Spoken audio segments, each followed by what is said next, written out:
Dans une ère où la population africaine est appelée à plus que doubler d'ici 2050, d'après les estimations de la Banque africaine de développement, la santé est un enjeu majeur pour les gouvernements.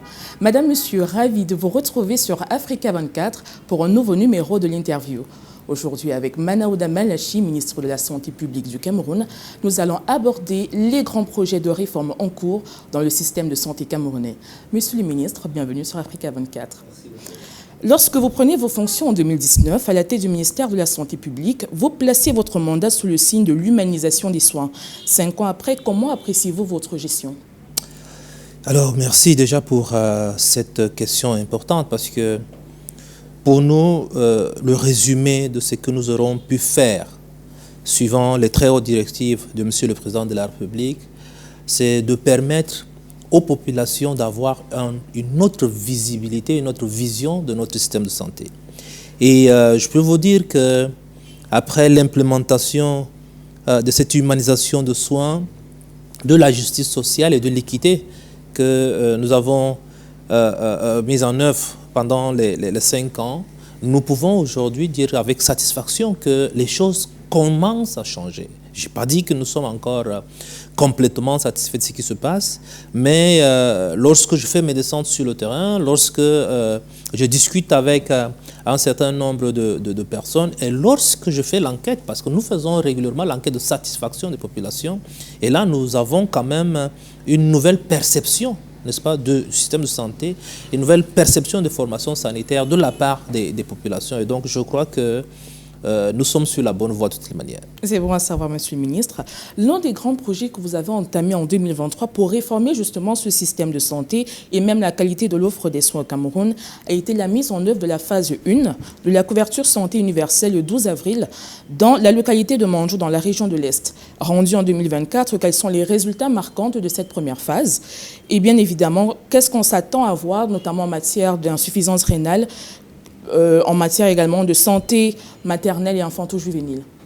Alors, disons clairement que cette phase de la couverture santé universelle qui a été validée par Monsieur le Président de la République, Son Excellence Paul Biya, et qui a été lancée, comme vous l'avez dit, à Manjou le 12 avril 2023, concerne de toutes les manières, parce que ça continue de concerne prioritairement les femmes enceintes et les enfants de 0 à 5 ans, les maladies chroniques comme la tuberculose, le VIH-Sida et un ensemble de paniers de soins. À la date d'aujourd'hui, nous sommes bien contents de dire que nous avons près de 3 millions de personnes qui sont déjà préenrôlées. Nous avons environ 400 000 femmes qui ont bénéficié déjà des soins gratuitement dans le cadre de cette couverture santé universelle. Et disons-le tout de suite, cela a induit une augmentation de fréquentation ou des naissances assistées par des personnels de santé de l'ordre de 2%. Vous savez très bien que cela a un impact sur le taux de mortalité maternelle et infanto-juvénile. Et donc, notre objectif aujourd'hui, c'est de pouvoir étendre cette perception à d'autres régions, parce que pour ce qui est de la femme enceinte et de l'enfant de 0 à 42 jours, ce n'est que dans 5 régions aujourd'hui. Et nous voulons rentrer dans les régions du nord-ouest et du sud-ouest, qui va faire en réalité pour 2024 la prise en charge de cette région. Nous avons aussi environ 1,3 million d'enfants qui ont été consultés gratuitement, de 0 à 5 ans qui ont été consultés gratuitement.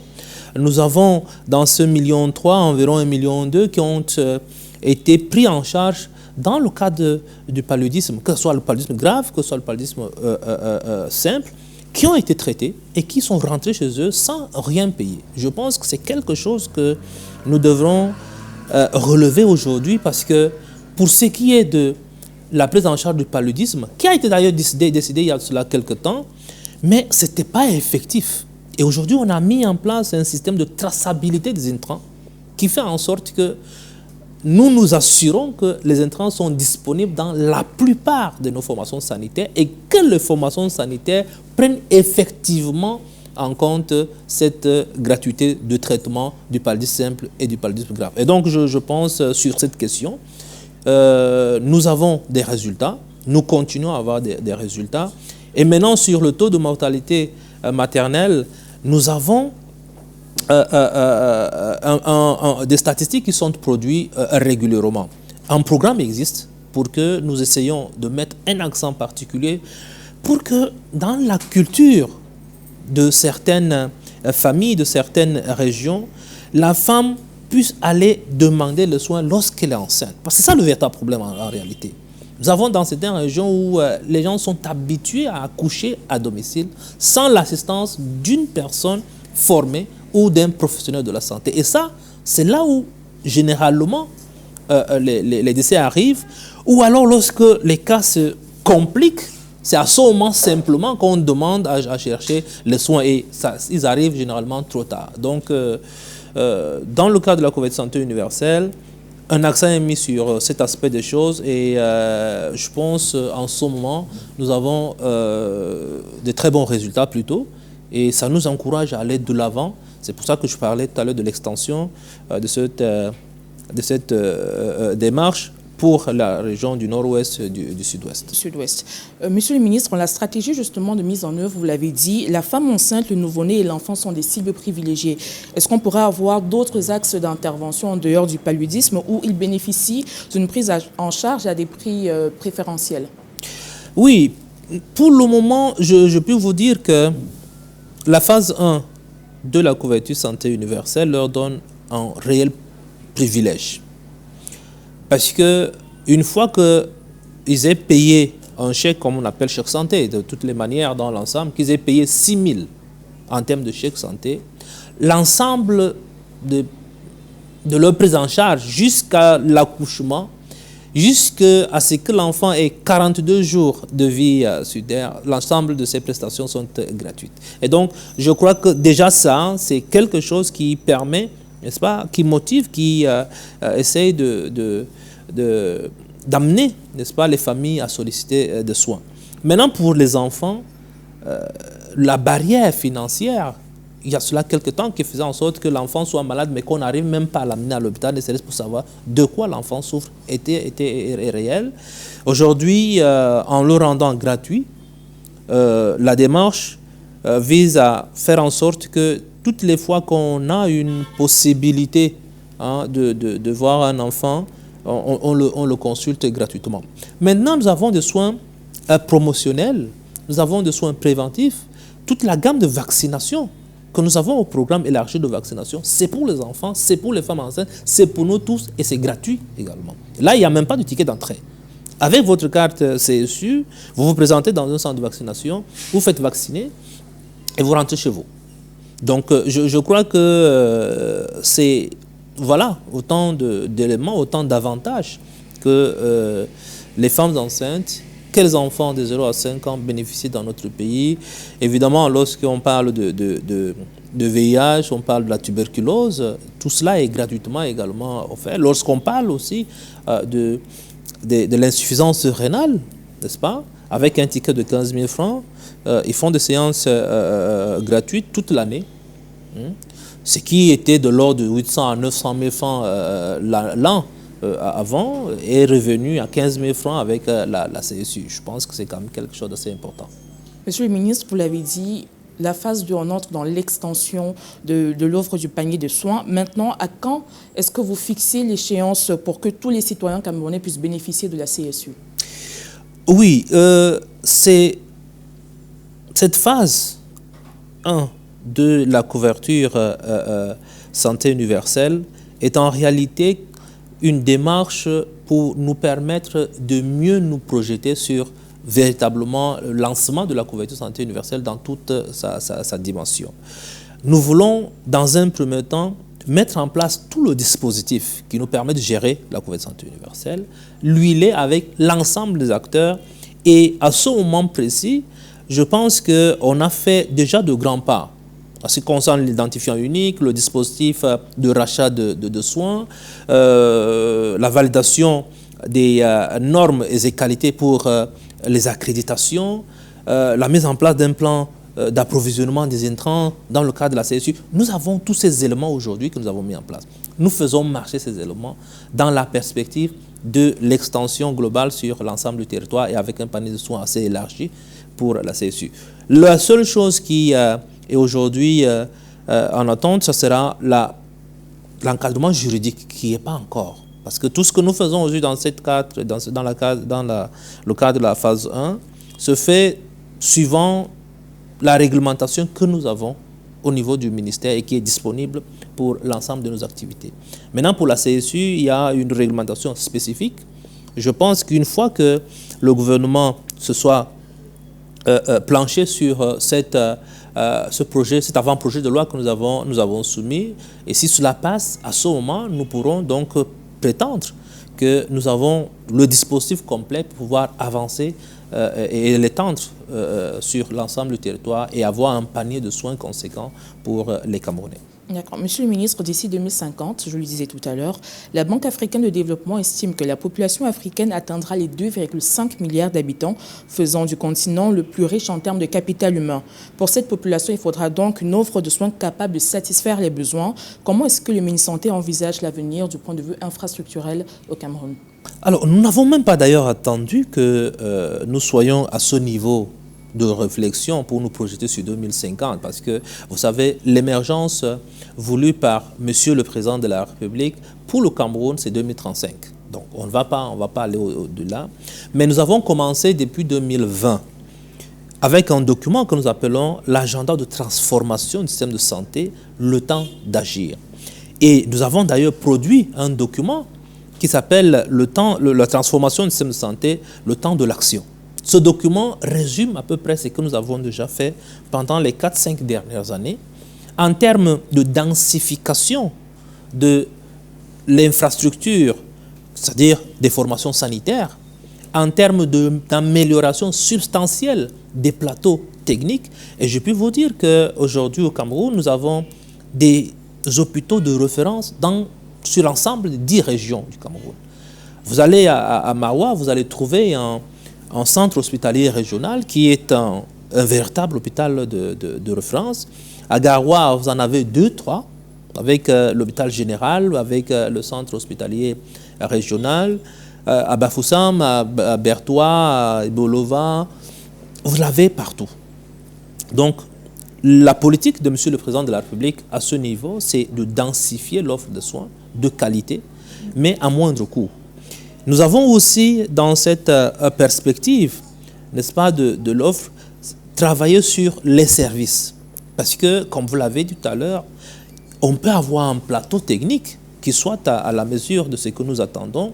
On peut avoir une formation sanitaire qui soit disponible, mais si nous ne travaillons pas sur la ressource même, on a un problème. Donc, on a travaillé sur l'offre de soins, on a travaillé sur l'humanisation de soins. Nous travaillons également sur aujourd'hui une charte qui puisse permettre, n'est-ce pas, aux usagers, aux patients qui arrivent à l'hôpital de se sentir dans leurs droits, mais qui puisse leur également donner des obligations. Parce qu'il faudrait que lorsque vous rentrez à l'hôpital, les choses soient équilibrées. Nous demandons à nos collaborateurs, ceux que j'appelle d'ailleurs affectueusement les soldats de la santé, nous demandons à nos soldats de la santé de prendre l'être humain qui est devant eux et de traiter cet être humain selon qu'ils auraient voulu qu'on les traite. Mais il faudrait aussi que ceux qui arrivent, malgré l'état de détresse, malgré l'anxiété, malgré leur état de santé, puissent respecter les personnels de santé. Ça, c'est important. Parce que si on va dans un système où on a violenté un personnel de santé, il y a un problème. Donc, on a cela. Maintenant, on est rentré aussi dans une perspective à long terme de certification de nos formations sanitaires. Nous allons commencer par une certification par les pairs à l'intérieur et nous allons nous ouvrir maintenant à l'extérieur avec une certification ISO, pourquoi pas. Et nous sommes en train d'ailleurs de travailler sur cela. Et donc voilà globalement ce que nous mettons en place. Pour me résumer, nous avons l'offre, n'est-ce pas, de soins de qualité avec une densification des formations sanitaires. Et ce que j'allais oublier aussi, nous avons mis en place un système de régulation. Vous savez, la difficulté aujourd'hui au Cameroun, c'est que lorsque vous rentrez dans une formation sanitaire, et à un moment donné, si le plateau technique n'y est pas, on peut vous demander d'aller à telle ou à telle autre formation sanitaire, vous-même. Et donc, vous allez voir un patient qui emprunte la moto, l'autre qui emprunte un véhicule de transport en commun. Aujourd'hui, on a mis en place un système de régulation qui fait en sorte que si vous rentrez dans notre dispositif, même à travers le centre de santé intégré, et que ce centre de santé intégré estime que son plateau technique n'est plus approprié pour vous, c'est le centre de santé intégré qui vous refait. C'est-à-dire, il prend rendez-vous dans un hôpital beaucoup plus amélioré que ce centre de santé intégré.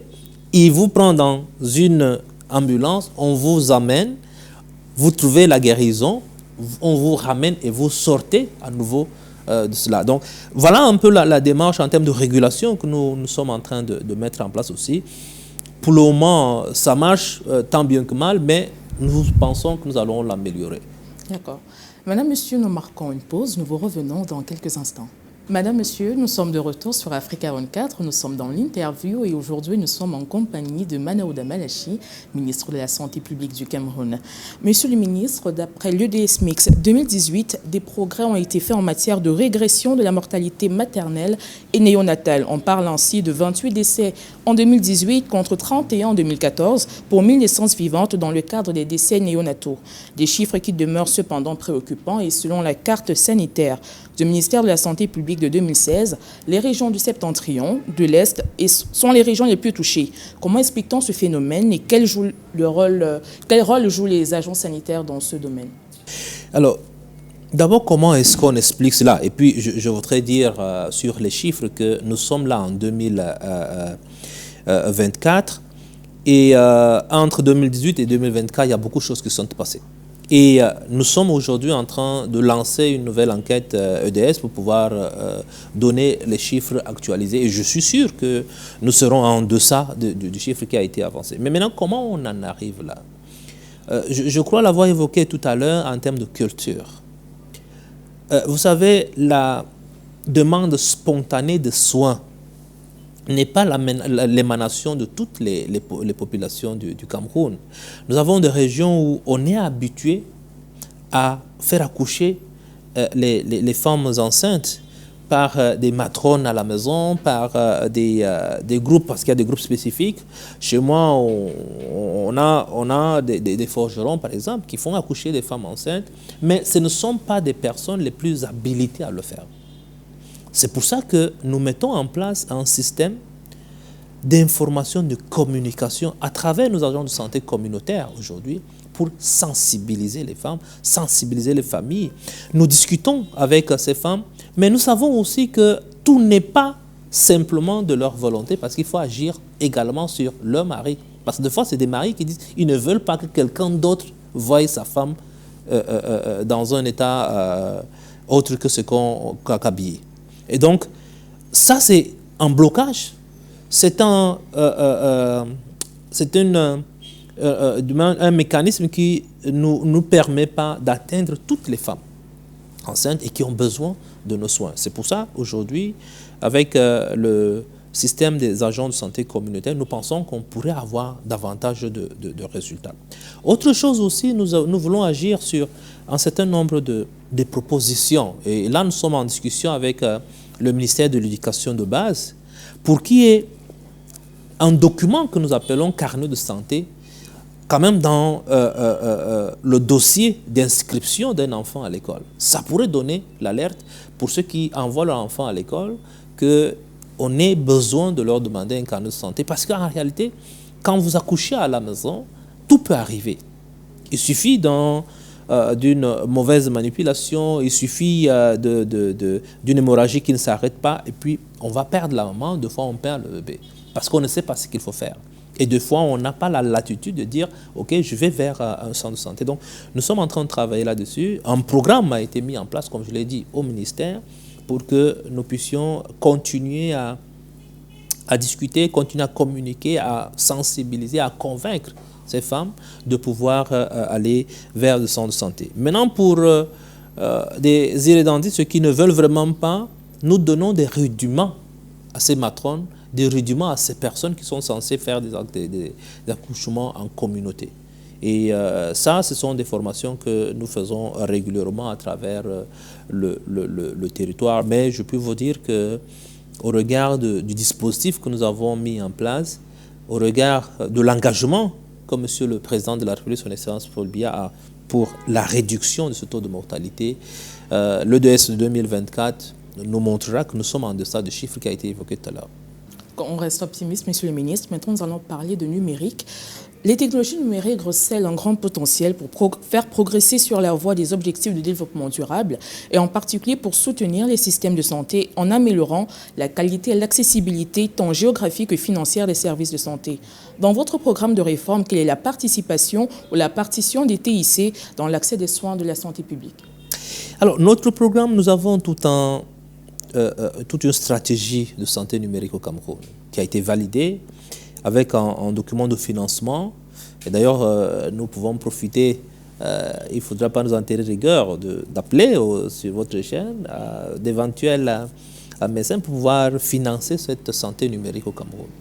Mais globalement, le dispositif actuel va vers déjà l'informatisation de l'ensemble de nos formations sanitaires et leur interconnexion. Ça, c'est quelque chose qui est en cours. Et nous avons également comme projet en cours le dossier médical électronique du patient. Ça, c'est déjà un premier jet de ce que nous avons comme projet pour pouvoir davantage mettre un accent sur la santé numérique. Mais je vous ai parlé tout à l'heure des CHR, des centres hospitaliers régionaux. Ces centres hospitaliers régionaux sont dotés, n'est-ce pas, d'un équipement pour la télémédecine. Aujourd'hui, dans la plupart des blocs de centres, parce qu'on en a par centre hospitalier environ 4 à 5 blocs complètement équipés, n'est-ce pas, d'un dispositif de télémédecine.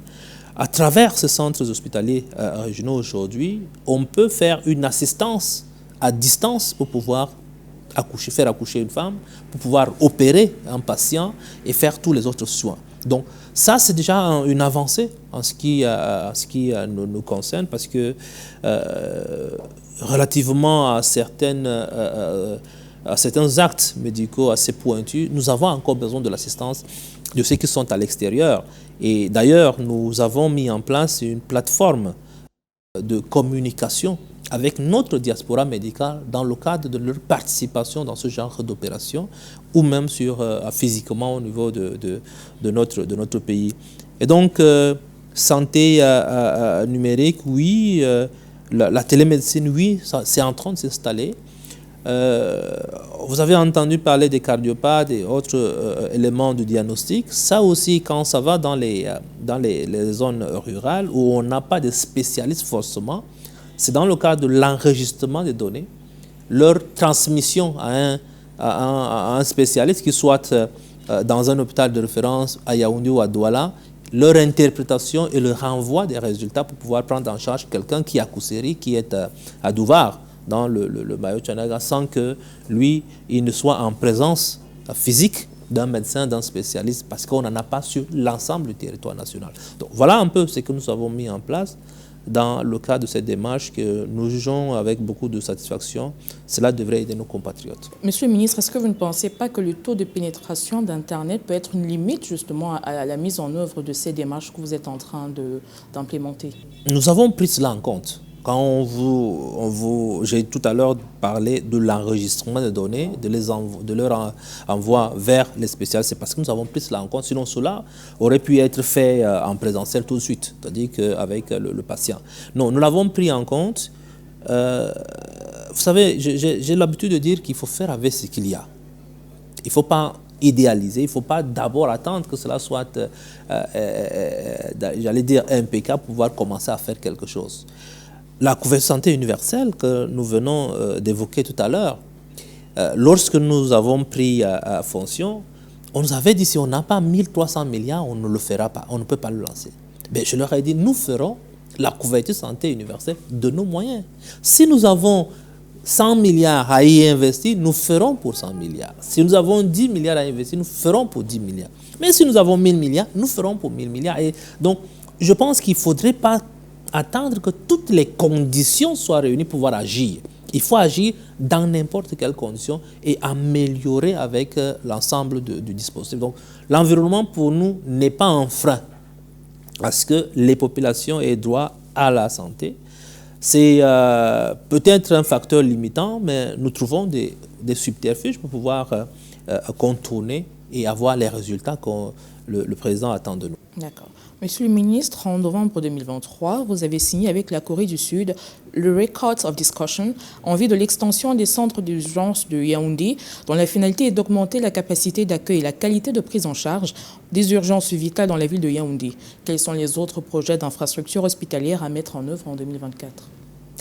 D'abord, pour évoquer ce projet, disons que c'est avec cette république sœur que le Cameroun a mis en place ce qu'on appelle aujourd'hui le Curie 1 et qui a produit beaucoup de résultats. Maintenant, avec l'extension de la population de Yaoundé et environ et tout ce que nous avons aujourd'hui, ce Curie 1 est devenu assez aigu. Il faut donc faire un Curie 2 et c'est pour ça que nous avons fait cette démarche et que le président de la République a pu obtenir cet accompagnement de la République populaire de Corée. Maintenant, en ce qui concerne d'autres projets, nous en avons beaucoup. On a un centre que nous voulons mettre en place, un grand centre des brûlés au Cameroun. Nous avons un hôpital psychiatrique que nous voulons mettre en place au Cameroun. Nous avons 2 instituts nationaux, n'est-ce pas, de cancérologie qui sont en cours de maturation et qui devraient pouvoir également être construits. Nous avons un grand hôpital au regard de la population qui est sans cesse grandissante de Kribi. Nous avons un grand hôpital que nous voulons implanter à Kribi, un grand hôpital que nous implanterons en Balmayo. Nous avons un CHU que nous voulons implémenter à Boya et à Maroua. Donc, ce n'est pas les projets qui manquent au niveau de nos départements ministériels. Peut-être c'est le financement qui manquera, mais les projets, nous les avons maturés d'ailleurs, avec les plans, avec un ensemble de choses. Et il ne nous reste que lorsque nous aurons des financements adéquats de les lancer. Rappelons globalement que notre objectif ici, c'est de pouvoir faire en sorte que notre carte sanitaire, qui est une carte dynamique, parce que nous voulons que chaque Camerounais, là où il se trouve, ne parcourt pas plus de 5 km pour avoir des soins de qualité. Et donc, cette carte sanitaire est dynamique.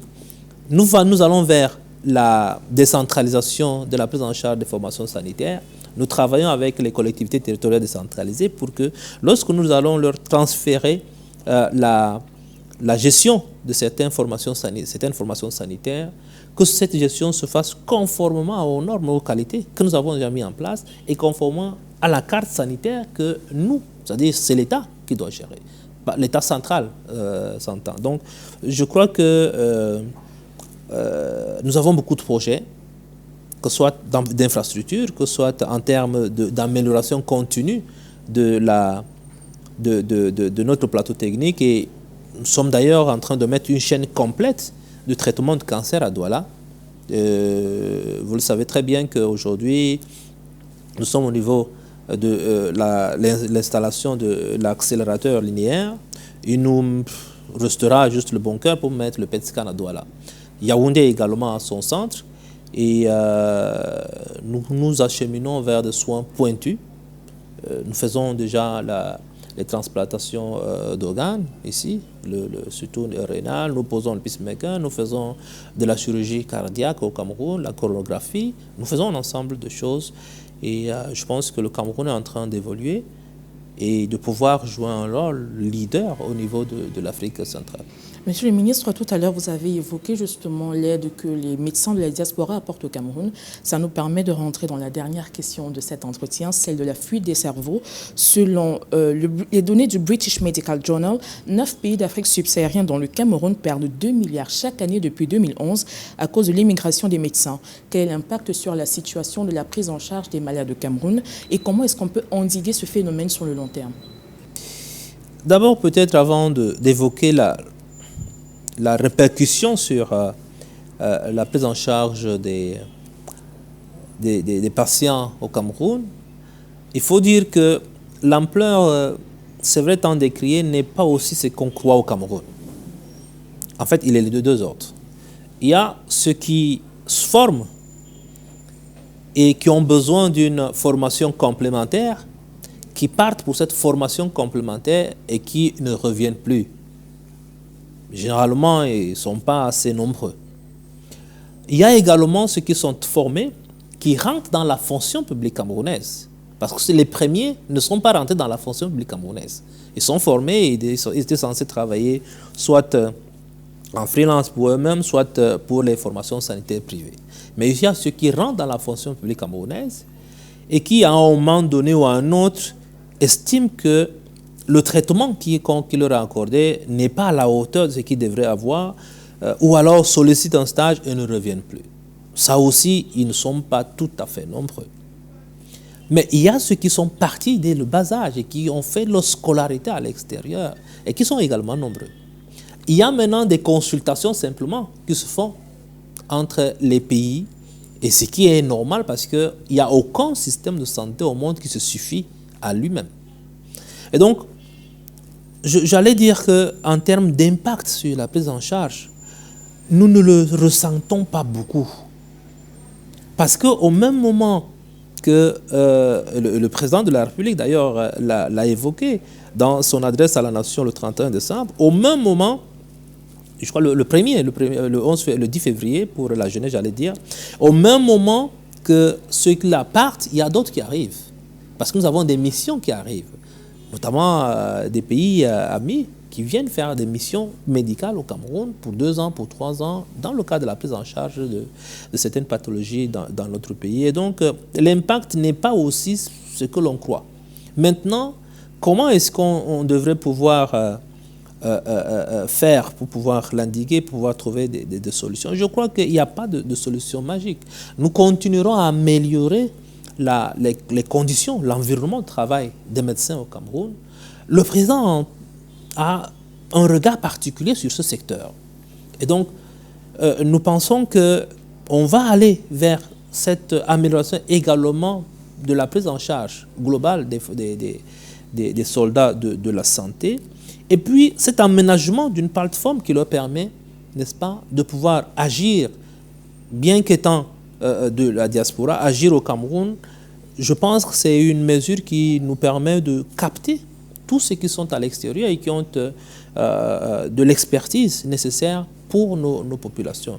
Et donc, c'est un phénomène qui existe, certes, au Cameroun, mais dont l'ampleur n'est pas ce que l'on fait croire dans les réseaux sociaux, parce que la plupart, d'ailleurs, c'est des médico-sanitaires. Pour le moment, ce qu'on est en train de décrire sur le médico-sanitaire, nous en formons 15 000 par an.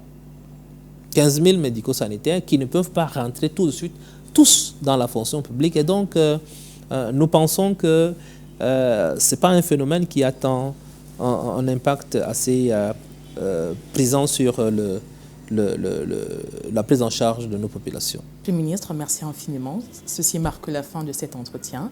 Madame, monsieur, merci d'avoir suivi l'interview sur Africa 24. L'actualité se poursuit sur nos différentes plateformes, Africa 24, et sur le site www.africa24tv.com. Merci.